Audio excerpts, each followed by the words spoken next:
জীবনে কি এমন হয়েছে তুমি কাউকে কিছুই করোনি, তবু সে তোমার বিরুদ্ধে আগুন জ্বালিয়ে দিয়েছে? তোমার নাম নিয়ে নোংরা খেলা, পেছনে বদনাম, সামনে মিষ্টি হাসি। ভাবো, তোমার পেছনে ছুরি মারছে কেউ, তুমি জানো, কিন্তু প্রমাণ নেই। ওরা হাসছে সামনে, পোড়াচ্ছে পেছনে। তোমার রাগ ফুটছে, চিৎকার করতে ইচ্ছে হচ্ছে।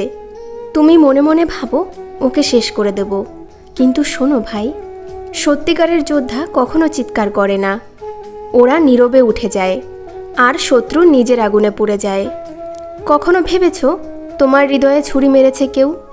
সে, যাকে তুমি বিশ্বাস করেছিলে, সে পেছনে হেসে তোমার স্বপ্ন পুড়িয়ে দিল। রাতে চোখের জল গড়িয়ে পড়ে, কেন আমার সাথে এমন হয় বলে মন কাঁদে।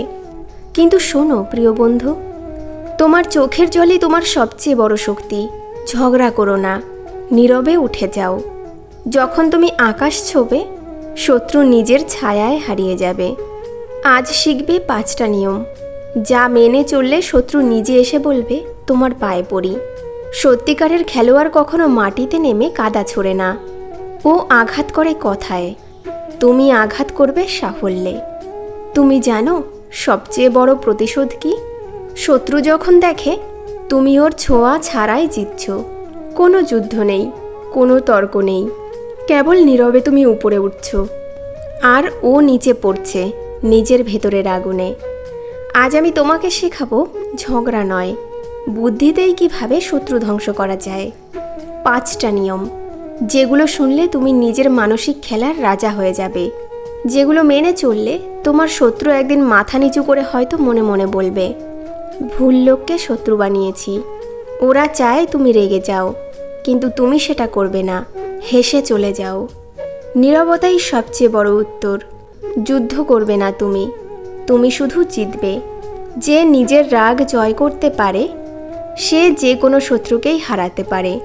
চলো হৃদয় জয় করি, ছাড়া যুদ্ধে খেলা শুরু হোক। প্রথম নিয়ম, নীরবতাকে তোমার সবচেয়ে ধারালো অস্ত্র বানাও। প্রথম নিয়মের নাম নীরবতার শক্তি। না ভাই, এটা দুর্বলতা নয়, এটা তোমার হৃদয়ের গভীরতম শক্তি।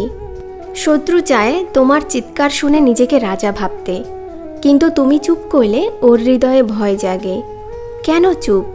আমি কি হেরে যাচ্ছি? জীবন তো এমনই, কখনো তোমার মার কোলে চুপ করে কাঁদতে ইচ্ছে করে, সেই চুপতেই শান্তি আসে।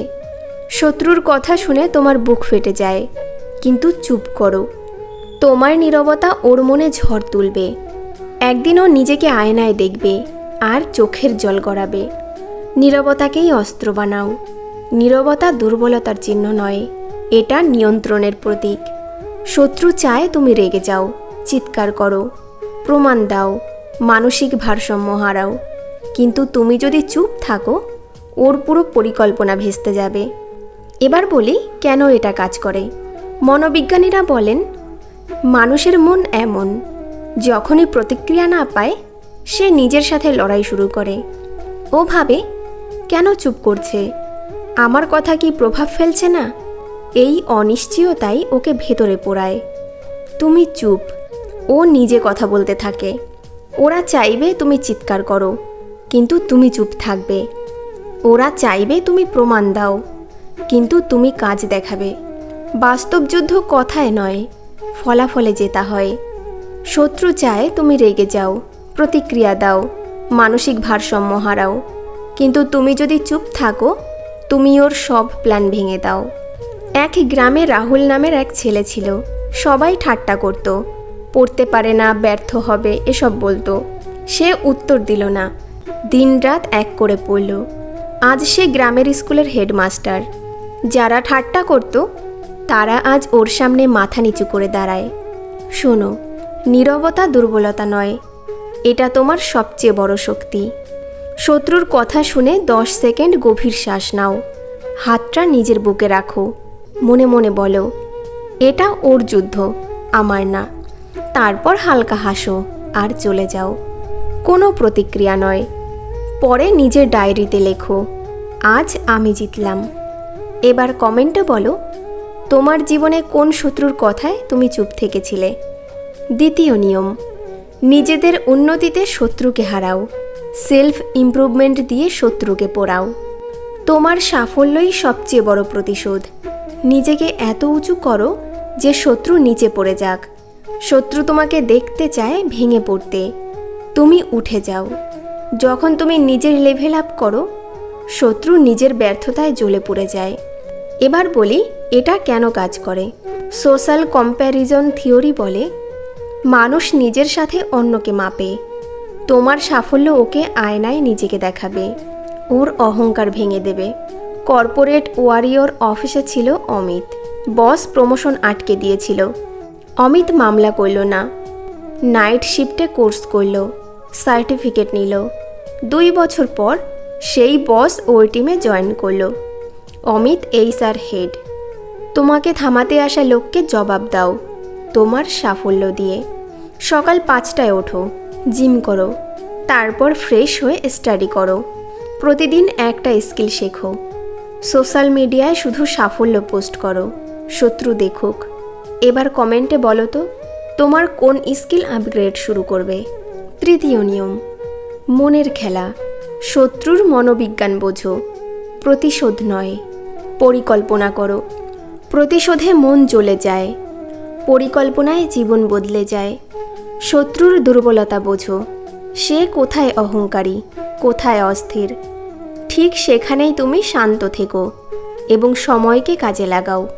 শত্রু রাগে আঘাত করে, তুমি বুদ্ধিতে জয় করো। ওর দুর্বলতা খোঁজো, অহংকার, ভয়, লোভ।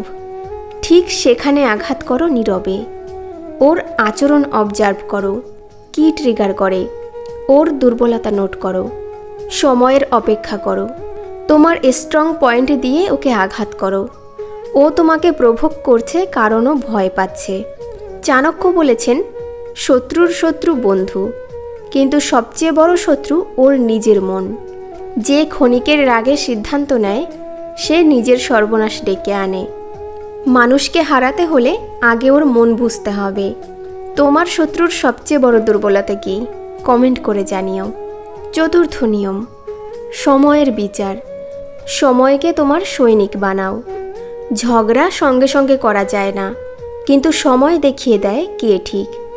সময় হলো হৃদয়ের সবচেয়ে ধৈর্যশীল বন্ধু। ঝগড়া তাৎক্ষণিক, কিন্তু সময় সব হিসাব করে। একটু অপেক্ষা করো, নিজের কাজ করো, ইউনিভার্স নিজেই বিচার করবে। সময় সব হিসেব মিটিয়ে দেয় যদি তুমি থেমে না যাও। প্রতিদিন হৃদয়কে বলো সময় আমার সাথে। এবার বলি কেন অপেক্ষা জরুরি। কারণ তোমার কাজের ফল আসবেই, আর শত্রুর ভুলেরও। পঞ্চম নিয়ম, ক্ষমা নয়, উচ্চতায় ছেড়ে দাও হৃদয়ের চূড়ান্ত মুক্তি। যখন তুমি উপরে পৌঁছাবে প্রতিশোধ অর্থহীন হয়ে যাবে। ওরা তখন তোমাকে ঘৃণা নয় শ্রদ্ধা করবে।